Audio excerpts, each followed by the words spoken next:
اعوذ باللہ من الشیطان الرجیم، بسم اللہ الرحمن الرحیم۔ آپ کی خدمت میں حاضر ہیں اپنے یوٹیوب چینل کے ساتھ۔ مسلم لیگ نواز سے خبر ہے کہ سابق وزیر اعظم نواز شریف کی صاحبزادی مریم نواز کو پاکستان مسلم لیگ کے سینئر نائب صدر کے عہدے پر تقرر کیا گیا ہے۔ اس ضمن میں وزیر اعظم شہباز شریف نے بطور پارٹی صدر ایک نوٹیفیکیشن جاری کیا ہے، جس کے مطابق مریم نواز کو نائب صدر کا عہدہ دینے کے ساتھ ساتھ مسلم لیگ نون کی چیف آرگنائزر بھی مقرر کیا گیا ہے۔ نوٹیفیکیشن میں کہا گیا ہے کہ وہ اب پارٹی کی ہر سطح پر تنظیم نو بھی کریں گی۔ مسلم لیگ نون کی سیاسی تاریخ میں مریم نواز شریف وہ پہلی خاتون ہے جنہیں سینئر نائب صدر بنایا گیا ہے اور اب چیف آرگنائزر بھی بنا دیا گیا ہے۔ مسلم لیگ نواز کے ساتھ سب سے بڑی ٹریجڈی یہی ہے کہ یہ کم عقل لوگ ہیں اور یہ کچن کیبنٹ ہی رکھتے ہیں، چاہے وہ ان کے پارٹی کے عہدے ہوں یا خدا نخواستہ حکومت میں آنے کے بعد اگر حکومتی عہدے ہوں تو ان کی کیبنٹ ہمیشہ کچن کیبنٹ ہی ہوتی ہے۔ شہباز شریف، نواز شریف یہی عبوری صدر بن جاتے ہیں، عبوری چیئرمین بن جاتے ہیں، پھر خود ووٹ لے کر پھر خود کو جو ہے الیکٹڈ پریزیڈنٹ، پارٹی کا پریزیڈنٹ کہنا شروع کر دیتے ہیں۔ تو یہ ایک عجیب سی جماعت ہے۔ بات تو یہ جمہوریت کی کرتے ہیں لیکن پارٹی کے اندر ہی جمہوریت موجود نہیں ہے۔ یہ پارٹی میں کسی پر اعتماد ہی نہیں کرتے۔ مریم نواز سے کتنے سینئر اور کتنے سمجھدار لوگ مسلم لیگ نون میں موجود ہیں۔ چودھری نثار صاحب کافی سمجھدار آدمی تھے، لیکن انہوں نے پارٹی کیوں چھوڑی؟ اسی مریم نواز کی وجہ سے کہ ان کو نائب صدر بنایا گیا، میں ان کے نیچے کام نہیں کر سکتا۔ اور پوری مسلم لیگ نون میں ایک واحد غیرت مند آدمی تھا جس نے احتجاج کیا تھا۔ تو خبر کی طرف آگے چلتے ہیں۔ آگے کہتے ہیں کہ پاکستان مسلم لیگ نون میں مریم نواز کے علاوہ دیگر 4 نائب صدور بھی ہیں، جن میں سابق وزیر اعظم شاہد خاقان عباسی، سرتاج عزیز، یعقوب ناصر اور صابر شاہ شامل ہیں۔ تاہم پارٹی رہنماؤں کے مطابق چیف آرگنائزر کا عہدہ پہلے پارٹی سٹرکچر میں موجود نہیں تھا اور یہ خاص طور پر مریم نواز کے لیے بنایا گیا ہے۔ مریم نواز مسلم لیگ نون کے سیاسی اور تنظیمی محاذ پر ذمہ داریاں سنبھالیں گی۔ پارٹی رہنماؤں کے مطابق نئے عہدے کے تحت ان کا مقصد ملک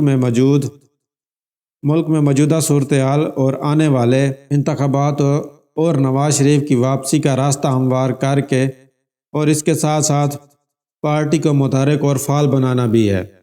بعض سیاسی مبصرین اس اقدام کو نواز شریف کی وطن واپسی کی راہ ہموار کرنے کی ایک کوشش قرار دے رہے ہیں اور اسی طور پر دیکھ رہے ہیں، اور دوسری جانب یہ رائے بھی موجود ہے کہ غالباً اب نواز شریف کی واپسی سے قطع نظر مریم نواز مسلم لیگ نون کی کمان سنبھالیں گی اور اب مریم نواز مسلم لیگ نون کی قیادت سنبھالیں گی۔ ان کی اس عہدے پر تقرری کے حوالے سے سیاسی حلقوں میں مختلف رائے پائی جاتی ہے، مگر اس پر اتفاق ہے کہ مسلم لیگ نون کی از سر نو تنظیم سازی کا اصل مقصد رواں برس ہونے والے انتخابات میں جماعت کی کھوئی ہوئی ساکھ کو بحال کرنا ہے، اور اس مقصد کے لیے مریم نواز ہی بہترین آپشن ہے۔ یہ تمام ان کی اپنی پارٹی کی رائے ہیں، کیونکہ پارٹی ان کی جمہوری پارٹی تو ہے نہیں، اس لیے یہ مریم نواز کے گن ہی گائیں گے، مریم نواز کے خلاف کوئی بات نہیں کریں گے، شہباز شریف، نواز شریف کی سلیکشن پر کوئی بات نہیں کریں گے، کیونکہ جمہوریت نہیں ہے۔ اگر یہ اس کے خلاف بات کریں گے تو پارٹی سے ہاتھ دھو بیٹھیں گے۔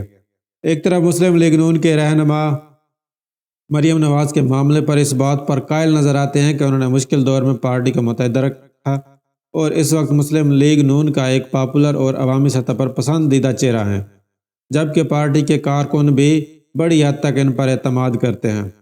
پتہ نہیں کون سی عوام میں یہ مقبول ہیں۔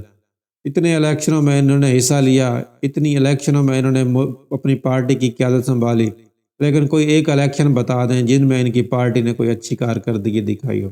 مجھے تو کوئی نظر نہیں آیا۔ پی ٹی آئی کی حکومت کے دوران کون سا الیکشن ہے جو کہ مریم نواز کی قیادت میں جیتا گیا ہو؟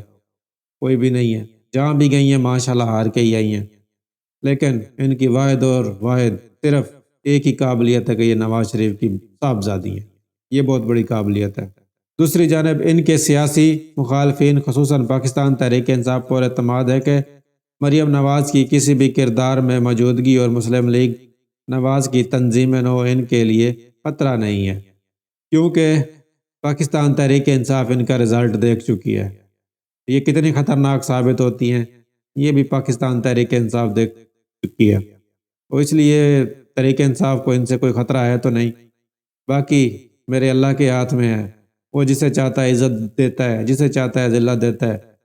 جیسے کہ جب سے پی ڈی ایم کی حکومت آئی ہے یہ مسلسل کوشش کر رہے ہیں کہ کسی نہ کسی طرح عمران خان کے خلاف کچھ ایسا لائیں کہ عوام میں اس کی قدر کم ہو جائے، لیکن اللہ نے جب اس کو عزت دی ہوئی ہے اور جب اللہ اسے عزت دینا چاہ رہا ہے تو یہ پی ڈی ایم کون ہوتی ہے؟ عزت دینے والی اور عزت لینے والی واحد اللہ کی ذات ہے، زندگی موت اللہ کے ہاتھ میں ہے، تو اللہ پر ہمارا ایمان ہے۔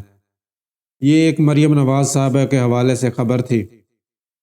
خبر کیا تھی؟ بس مسلم لیگ نون کا جنازہ تھا جو آپ تک پہنچا دیا ہے۔ امید ہے آپ کو ویڈیو پسند آئی ہوگی۔ والسلام، ملتے ہیں اگلی ویڈیو میں۔